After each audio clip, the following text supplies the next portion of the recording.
লোকেরা থাকে না, কেরালার লোকেরা থাকে না, কিন্তু কেউ কখনো বলতে পারবেন তুমি কেরালার লোক কেন বাংলায় বাস করছো? একটি লোকও তাকে কটু কথায় কথা বলেছে? তাহলে কেন বিজেপি পার্টি, আমি শুনেছি কয়েকদিন আগেও যে নির্মলা সীতারামন দেশটাকে ডুবিয়ে দিয়েছে, তার হাজব্যান্ড বলছে অর্থনীতিতে ভারতবর্ষ শেষ। তিনি মিট করে গেলেন কাদের? ইন্ডাস্ট্রিয়ালিস্টদের। যে ইন্ডাস্ট্রিয়ালিস্টরা এখানে ইন্ডাস্ট্রি করে, হয়তো কারো বাড়ি রাজস্থানে, কারো বাড়ি গুজরাটে হতেই পারে, তাতে কি আছে? আপনারা আমাদের লোক নয়? আপনারা আমাদের বন্ধুবান্ধব নয়?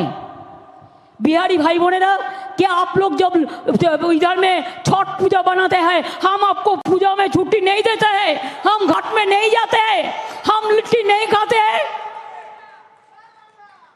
তাহলে চুনাওয়ের সময়, নির্বাচনের সময় চলে এলো রাজস্থানের চিফ মিনিস্টার টাকা কালেকশন করতে, আর কি মারোয়ারি বিজনেসম্যানদের ডাকলেন। আমি মারোয়ারিদের বিরুদ্ধে নই, কিন্তু মারোয়ারি যে বিজনেসম্যানরা গিয়েছিলেন তাদের কাছে জিজ্ঞেস করব, গেছেন ভালো করেছেন, দিয়েছেন ভালো করেছেন, আমার কোনো আপত্তি নেই, কিন্তু আপনারা একটা কথা বলবেন, বাংলা কোনো দিন আপনাদের কাউকে অসম্মান করেছে? কখনো কোনো ডিসক্রিমিনেশন করেছে? তাহলে ইলেকশনের সময় এই কোশ্চেনটা কেন আসবে? বাঙালি আর নন বেঙ্গলি কেন আসবে? হিন্দু এবং মুসলমান কেন আসবে? শিখ এবং খ্রিস্টান কেন আসবে? কেন ইলেকশনের সময় 26,000 ছেলে মেয়ের চাকরি খেয়ে নিতে হয়? বোমা ফাটাবো,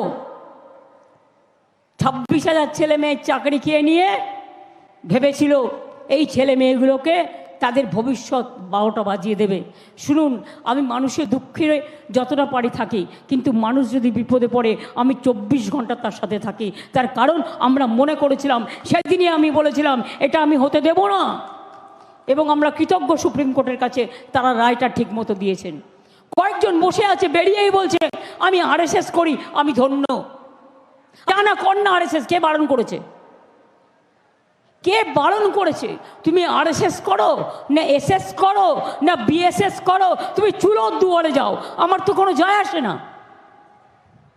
সেটা আপনার নিজের অধিকার, আপনার যা ইচ্ছা করতে পারেন।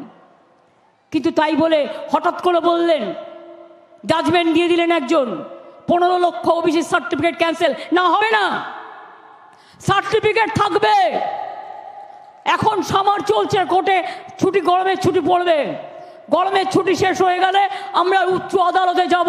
আমি জানি নিয়ম কি করে করতে হয়, নিয়ম কি করে চেঞ্জ করতে হয়, নিয়ম কি করে বদলাতে হয়, নিয়ম কি করে সঠিক করতে হয়। আপনি এতে খেলেছেন, আমি বিতে খেলবো। আপনি শীতে খেলবার চেষ্টা করবেন, আমি জেডে খেলে আপনাকে খেলা হবে, আমি এটা দেখিয়ে দেবো। এইভাবে মানুষকে ঘৃণা করবেন না, এইভাবে ভাগাভাগি করবেন না।